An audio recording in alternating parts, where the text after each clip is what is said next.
Hello friends, I am from Jetkin Group of Institute, your Tally instructor. हमने previous lecture में क्या समझा था? Inventory vouchers. जो इन्वेंट्री वाउचर्स होते हैं उनका सिर्फ स्टॉक आइटम से रिलेशन होता है, फाइनेंशियल मतलब पैसे से कोई भी उनका रिलेशन नहीं होता. जो इन्वेंट्री वाउचर्स थे वो टोटल कितने थे? 8. Alt plus F4 purchase order processing, Alt plus F5 sales order processing. उसके बाद हमने किया Alt plus F6 जिसमें हमारा रिजेक्शन आउट था. Control plus F6 rejection in होता है. Alt plus F7 stock journal, Alt plus F8 delivery note, Alt plus F9 receipt note, Alt plus F10 होता है हमारा फिजिकल स्टॉक वेरिफिकेशन. ये क्या था हमारा? आप सब ने ये समझे हैं. ये हमारे सभी इन्वेंट्री वाउचर्स थे जो 8 के 8 हमने प्रीवियस लेक्चर्स में प्रैक्टिकल भी और इनका थ्योरी भी समझ लिया. आज हम अपने नेक्स्ट चैप्टर की तरफ चलते हैं जिसमें आता है सब्सिडरी बुक्स. क्या आते हैं? Subsidiary books. सबसे पहली बात तो सब्सिडरी बुक्स होती क्या है? इफ़ एनी स्टूडेंट नो, अगर किसी स्टूडेंट को पता है तो वो कमेंट बॉक्स में सब्सिडरी बुक्स की डेफिनेशन को एक्सप्लेन कर सकता है. वैसे सब्सिडरी बुक्स क्यों बनाई जाती हैं आपको पता होनी ज़रूरी है. सब्सिडरी बुक्स वो बुक्स होती हैं जो इसलिए बनाई जाती हैं ताकि हम अपने बुक्स का रिकॉर्ड रख सकें. कहते हैं हम जब कोई भी बिजनेस करते हैं तो वहाँ पर कैश में भी ट्रांजैक्शंस होती ही हैं और बैंक से भी होती हैं और क्रेडिट पर तो होती ही होती हैं. तो जो हम रिकॉर्डिंग करेंगे सब्सिडरी बुक्स में वो ट्रांजैक्शंस को रिकॉर्ड करेंगे जो क्रेडिट पर हैं. क्रेडिट पर होने के साथ साथ उनका जो नेचर होना चाहिए वो हमारे बिजनेस से मैच होना चाहिए. It refers to that books which record the credit transactions, which records the credit transactions, and these transactions must be related to nature of our business. In transactions का relation किनके साथ होना चाहिए? हमारे business के nature के साथ होना चाहिए. जो सब्सिडरी बुक्स होती हैं क्या वो कोई कोई बनाता है या सभी बिजनेस बना सकते हैं? यस, सब्सिडरी बुक्स को सभी बुक्स को कोई भी बिजनेस क्रिएट कर सकता है. तो आज हम सब्सिडरी बुक्स को बनाना सीखेंगे. जो सब्सिडरी बुक्स होती हैं वो 7 टाइप्स की होती हैं. What are the types of subsidiary books? There are 7 types of subsidiary books. सबसे पहले आती है purchase book F9, sales book F8, purchase return book control plus F9, sales return book control plus F8. Next आती है bill receivable book. Bill receivable book का कोई भी practical नहीं है, ओनली थ्योरी है. Bill payable book and journal proper book. Journal proper F7 में काम करता है. अब सबसे पहले आज जो हम करेंगे वो आती है परचेज बुक. परचेज बुक क्या होती है? एक वो बुक जिसमें हम क्रेडिट परचेज ऑफ गुड्स, मतलब जो गुड्स हमारी शॉप से रिलेटेड हैं और जो हमने क्रेडिट पर खरीदे हुए हैं हम उसको रिकॉर्ड कर सकते हैं परचेज बुक में. समझ आया? जो परचेज बुक होती है क्या वो सभी बिजनेस बना सकते हैं? हर ट्रांजैक्शन क्रेडिट परचेज के लिए रिकॉर्ड कर सकते हैं? नो. एग्जाम्पल के लिए यदि हमने फर्नीचर की शॉप की है और हमने फर्नीचर ही क्रेडिट पर खरीदा है तो आप उसे परचेज बुक में लिख सकते हैं. बट हमारी शॉप अगर किस चीज़ की है? हमारी शॉप है फर्नीचर की और अगर हमने फर्नीचर की जगह मशीनरी क्रेडिट पर परचेज किया तो आप उसे परचेज बुक में रिकॉर्ड नहीं करेंगे. इसका मतलब है अगर हम गुड्स को क्रेडिट पर खरीद रहे हैं तो हम परचेज बुक में रिकॉर्ड करते हैं. अगर हम एसेट्स को क्रेडिट पर परचेज कर रहे हैं तो आप सब्सिडरी बुक्स यानी परचेज बुक में रिकॉर्ड नहीं करेंगे. अगर बार बार मैं ये बात बोल रही हूँ, अगर हमने क्रेडिट पर एसेट्स को परचेज किया तो आप नहीं लिखेंगे. अगर आपने गुड्स को क्रेडिट पर परचेज किया तो आप लिखेंगे.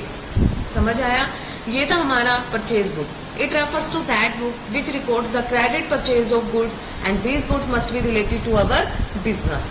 फॉर एग्जाम्पल यदि आपकी फर्नीचर की शॉप है और हमने फर्नीचर ही खरीदा है तो हम इसे परचेज बुक में लिखेंगे. अगर हमने फर्नीचर की शॉप में मशीनरी को क्रेडिट पर परचेज किया तो आप उसे नहीं लिखेंगे. समझ आया सभी को? ये क्या था हमारा परचेज बुक. आइए हम अपना नेक्स्ट प्रैक्टिकल करते हैं. परचेज बुक कंप्यूटर में बनाना सीखते हैं. जब भी हम कोई चीज़ परचेज करते हैं तो जो शॉपकीपर होता है उसको बोला जाता है name of our supplier. Name of supplier का मतलब होता है जिससे हम गुड्स खरीदते हैं उधार पर. चलिए चलते हैं हम अपने लेक्चर की तरफ, जिसमें आज हम प्रैक्टिकल कर रहे हैं। प्रैक्टिकल करने के लिए, परचेज बुक बनाने के लिए आपको कौन से वाउचर का यूज़ करना है? F9। कौन से वाउचर का यूज़ करेंगे आप लोग? F9।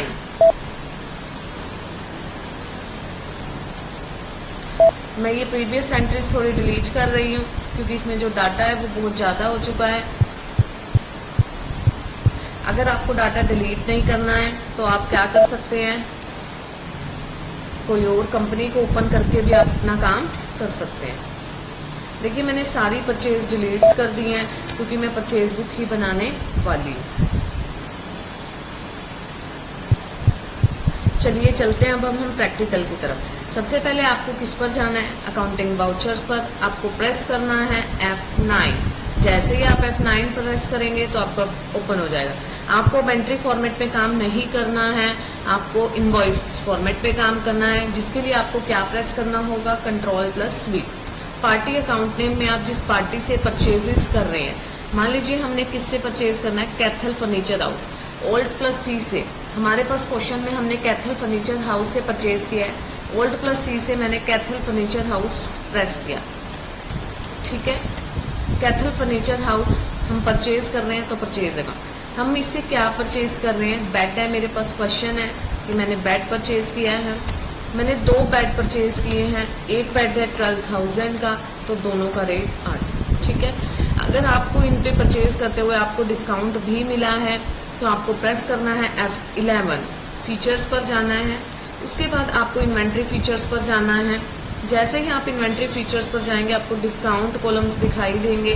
आपको डिस्काउंट कॉलम पर,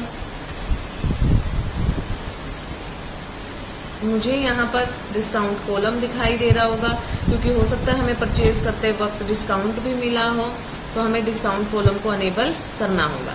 देखिए अब आपको रेट के बाद क्या शो हो रहा है? डिस्काउंट कॉलम शो हो रहा है।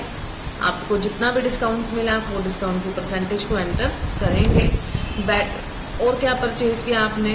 सोफ़ा परचेज़ किया हुआ है हमने सोफ़ा जो परचेज़ किया है उसकी 3 क्वांटिटी है।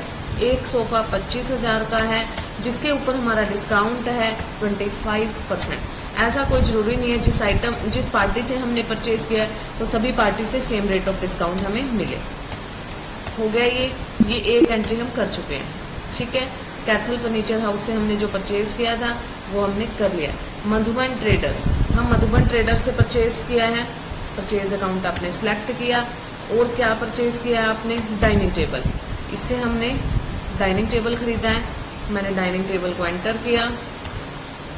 3 है डाइनिंग टेबल। एक है 7,800 रुपीज़ का जिसके ऊपर डिस्काउंट दिया उन्होंने मुझे 50%। हमने फिल कर दिया। और क्या ख़रीदा हमने?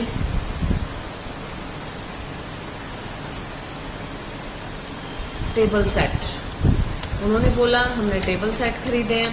कितने टेबल सेट हैं? 7 पीस, जो कि एक पीस है 1200 का जिसके ऊपर डिस्काउंट है आपका 6%,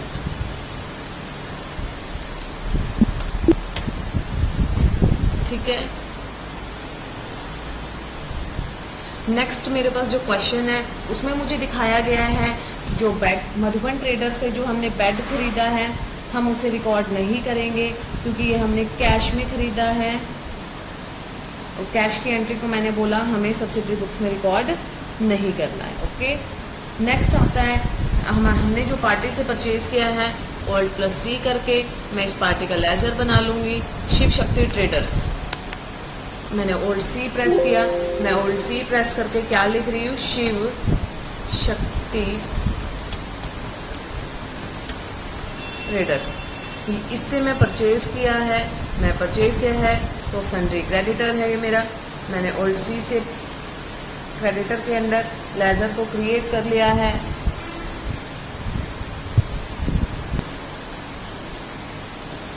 आपको क्या करना है? नेक्स्ट परचेज लेज़र में परचेज अकाउंट को सिलेक्ट करेगा।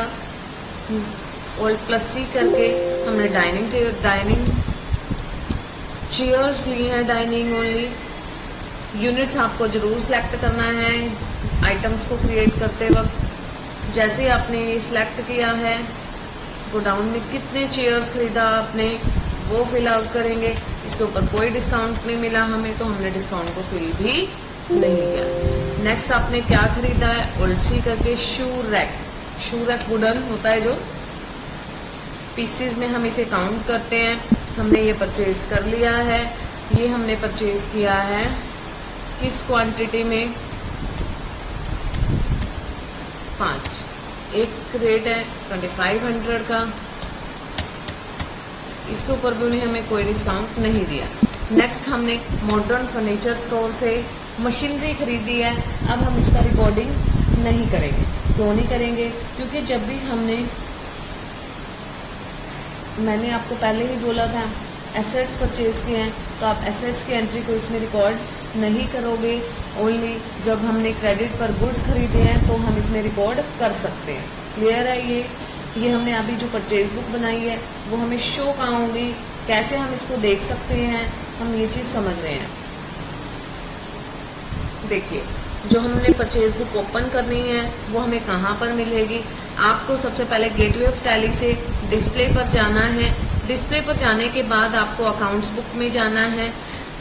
आपको परचेज रजिस्टर में आपकी टोटल क्रेडिट परचेज आपको दिखाई देगी, जिसमें हमें ये भी पता चल रहा है कि टोटल क्रेडिट परचेज 1,15,146 की है। कैथल फर्नीचर से इतने की है, मधुबन ट्रेडर से इतने की है, शिव शक्ति से इतने। अगर मैं देखना चाहती हूँ कि बाइफरकेट करना है मुझे कि कैथल फर्नीचर से कितने की है, क्या क्या मैंने उससे परचेज किया है, मुझे ये भी दिखाई दे रहा है। अगर आप इसका बिल प्रिंट आउट निकालना चाहते हो तो आप प्रिंटर को कनेक्ट करके Alt+P प्रेस करने के बाद आप अपना प्रिंट आउट भी निकाल सकते हैं। ये क्या था, हमारा परचेज बुक था, जो कि आज हमने कंप्लीट कर लिया है। नेक्स्ट लेक्चर में हम क्या करेंगे, सेल्स बुक। सेल्स बुक में सेम ऐसा ही होता है, बट उसका काम जो होगा वो F8 में होगा, वो हम नेक्स्ट लेक्चर में करेंगे। आई होपफुली ये सबको समझ आ गया होगा। अगर किसी भी स्टूडेंट का कोई डाउट है तो वो कमेंट बॉक्स में कमेंट करके अपने डाउट को क्लियर कर सकता है, क्योंकि जब तक आपको परचेज बुक नहीं आएगी तो आपको सेल्स बुक भी नहीं आएगी। मिलते हैं हम नेक्स्ट लेक्चर में नेक्स्ट वीडियो के साथ, जिसमें हम क्या करने वाले हैं, sales book. Please like, share, comment and subscribe on my channel. Thank you so much.